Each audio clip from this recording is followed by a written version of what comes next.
Hi there. You're about to hire a marketer. Maybe you have already started looking. You have got a revenue number that feels stable enough, a business that's growing, and a to-do list that marketing keeps falling off of. Bringing someone in feels like the right next step. I want you to watch this video before you post that job description, or before you sign that agency contract, or before you bring on that freelancer. Because in 20 years of working in and around marketing as a hired marketer, as a consultant, as a founder, I've seen the same hiring mistake made so many times, it almost feels like a law of nature.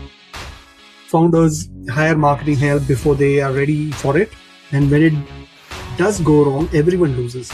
The founder loses money and momentum, the marketer loses credibility and sometimes their confidence, and the business ends up in a worse position than before, because now there's a layer of bad decisions to undo on top of everything else. I am Vivek. I run a marketing consultancy for founders who are done guessing. And today, I'm going to give you a 5-point readiness checklist, the 5 things that needs to be true before you bring in any external marketing resource. Check all 5, you're ready.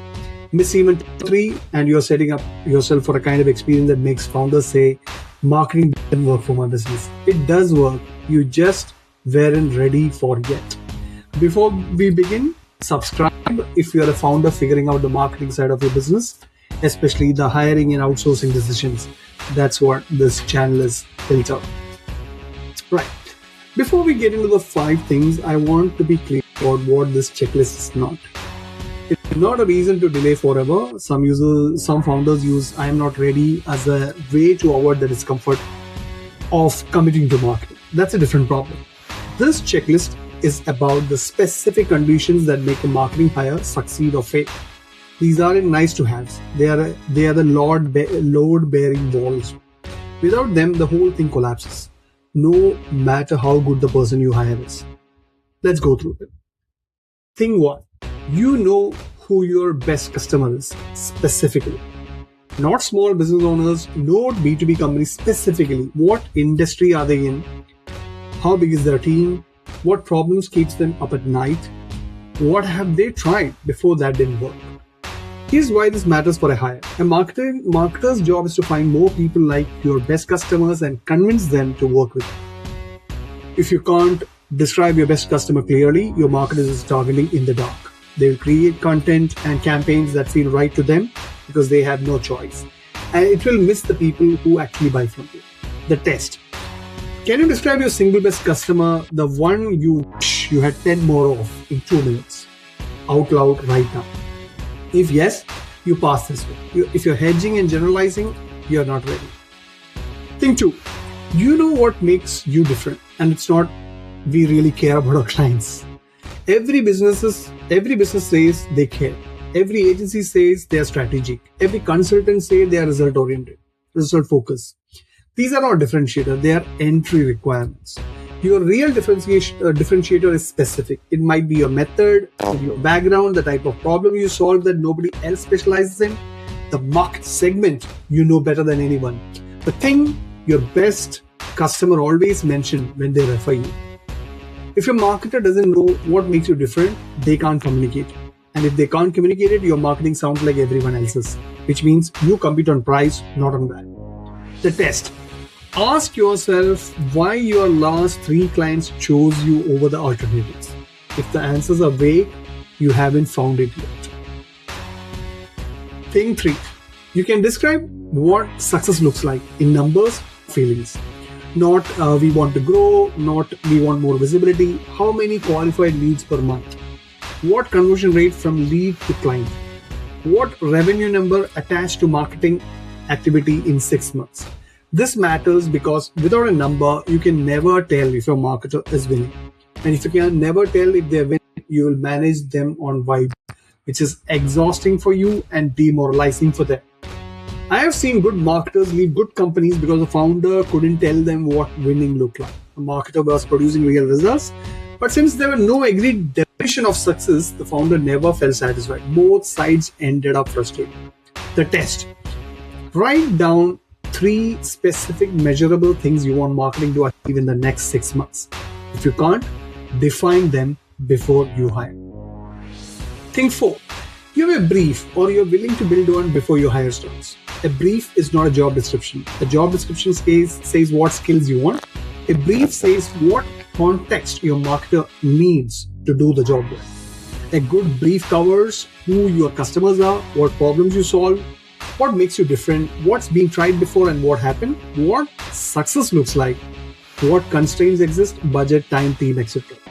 Most founders hand a new hire access to a Dropbox folder or a Google Drive and a login to their website and call it an onboarding. That is not onboarding, that is abandonment with a laptop. The brief doesn't need to be long. 2 pages is fine. Without it, your hire spends their first month figuring out what should have been handed to them on day one. And you spend that month wondering why they are not producing anything yet. Here's a test. Could you write a 2-page brief for a new marketer right now, today? If yes, write it this week. If no, that's your first task before you start interviewing. Final thing 5, and this is the one most founders skip entirely. You're ready to be a good market client, not just a manager. What does that mean? It means you will show up for briefing sessions, you will give feedback within a reasonable time, you'll make decisions when decisions are needed, on messaging, on positioning, on what to say and what not to say. You will trust the process long enough to see results, which in marketing is usually longer than it feels comfortable to wait. Marketing doesn't work if the founder is the bottleneck. If every piece of content needs your approval and you take 3 weeks to give it, if you change your mind about the direction every month, if you're so involved, you are effectively doing it yourself anyway. Here's a test. Are you genuinely ready to invest time, not just money, in making this relationship work? If marketing has been falling off your list because you're too busy, bringing someone in doesn't fix it. It adds a responsibility to respond and direct. Make sure you're actually ready for it. Right? So let's total it up. 5 out of 5. If you're ready, go sign that contract, you will get good results. 3 or 4 out of 5, close, spend 2 to 4 weeks fixing the gaps before you bring anyone in. It's worth the delay. 1 or 2 out of 5, don't hire yet. Use the next month to do the foundational work. It will save you a significant amount of money and a significant amount of frustration. 0 out of 5, I say this with genuine care. The issue is in marketing. The issue is that business fundamentals aren't clear enough yet. Sort those first. Marketing amplifies what's already there. If what's already there is unclear, marketing makes the unclearness louder. That's it. If you have gone through this checklist and you're not sure how to fix the gaps, especially the messaging and positioning piece, that's exactly what a deep tear down is for. It's a structured review of your marketing foundation. We look at who you are targeting, what you are saying, and whether it's working and what needs to be in place before you bring in any external resource. For $3.99, it takes about a week, and most people come out of it with a brief they can actually hand to a marketer. Link is in the description. Drop a comment with your score. How many of the 5 did you tick? I want to know where most people are getting stuck. Next video, I'm talking about the 4 options for getting marketing done. In-house hire, freelancer, agency, or fractional CMO, and which one actually makes sense at different stages of growth. So subscribe so you can catch it. See you there.